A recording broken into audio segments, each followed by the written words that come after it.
Posisi yang paling sering dilakukan sama pasangan ketika bercinta tuh posisi missionary, atau saya sering bilang posisi males. Kenapa posisi males? Karena banyak perempuan nggak terlalu pakai effort gitu ya ketika posisi missionary atau pria di atas gitu. Kenapa demikian? Sebenarnya posisi ini bagus karena uh, kemungkinan ketika dalam posisi missionary, genital itu terutama gitu ya, kelamin pria, penis itu lebih relatif mudah untuk menyentuh G-spot gitu ya, dimana ketika disentuh G-spot, pusat kenikmatan perempuan sehingga dia mencapai orgasmenya itu ada di sana. Tapi berapa banyak orang yang melakukan posisi hubungan missionary tapi tidak mencapai orgasmenya, bahkan sampai bertahun-tahun, sampai punya anak, bahkan seumur hidup mungkin belum pernah merasakan yang namanya orgasme.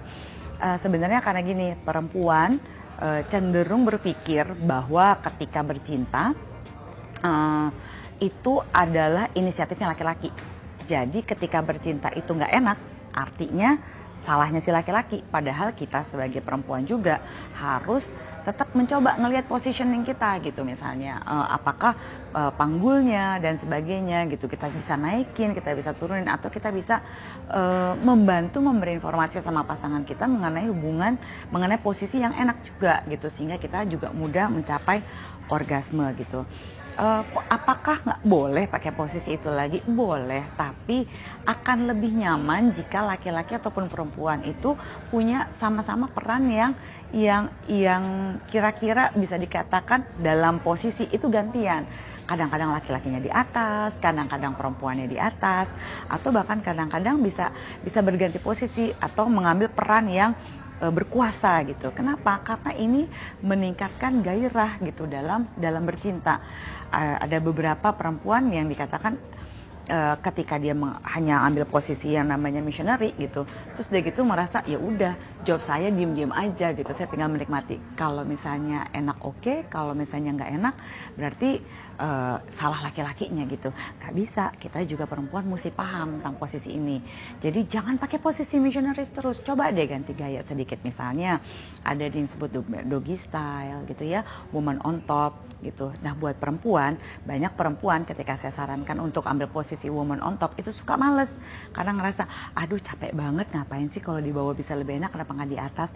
Karena gini, kalau Anda ingin bercinta yang relatif lebih lama, ya kan, banyak perempuan tentu aduh masih mau lebih lama, masih mau menikmati, tapi kadang-kadang prianya udah capek. Ya gimana sih pria-pria itu nggak pada capek, gimana suami-suami Anda, pasangan Anda nggak pada capek kalau misalnya dia terus yang ngambil effort, ada di atas lah, mesti ganti posisi, mesti mikir, lama-lama jadinya di tengah-tengah bercinta belum sampai ejakulasi kadang-kadang laki-laki udah capek. Karena apa? Kita perempuannya juga males sih. Coba gantian, kalau misalnya gantian posisinya sekali-sekali di atas, laki-lakinya kan bisa ambil napas dulu dan ambil tenaga gitu ya. Plus kalau misalnya ganti posisi lagi gitu ya, ketika oke, dua-duanya sama-sama males, bisa spooning atau suka dibilang sendokan, dimana si perempuannya membelakangi si prianya gitu ya, atau apalah ganti posisi di mana dua-duanya itu juga bisa gantian berkuasa, sehingga ada napasnya juga buat si laki-laki termasuk buat perempuannya. Ketika Anda berdua ngambil posisi yang sama-sama menguntungkan, ada yang kadang-kadang perempuannya capek, ada yang laki-lakinya capek.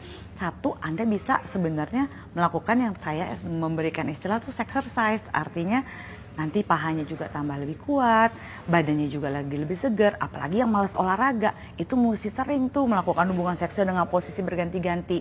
Sekalian olahraganya di tempat tidur, udah lebih nikmat, dapat orgasme juga, relationship-nya juga lebih oke.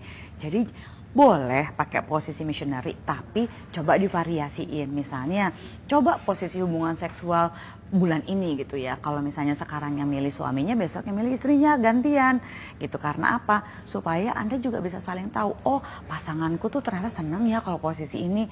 Kalau posisi ini ternyata kalau dieksplor lama-lama asik juga. Tapi jangan juga terlalu semangat. Setiap minggu ganti gaya, belum dapat enaknya nanti udah ganti lagi posisi, malah tambah susah nanti mencapai orgasme. Jadi cobalah minimal satu gaya, satu posisi baru dalam 1 bulan.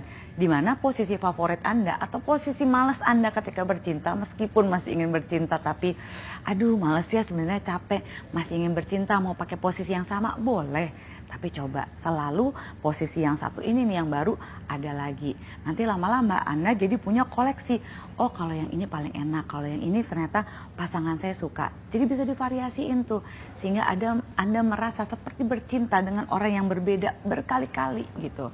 Dan itu akan membuat hubungan Anda justru lebih semangat lagi, lebih passionate lagi. Hanya karena Anda itu punya niatan untuk berganti posisi.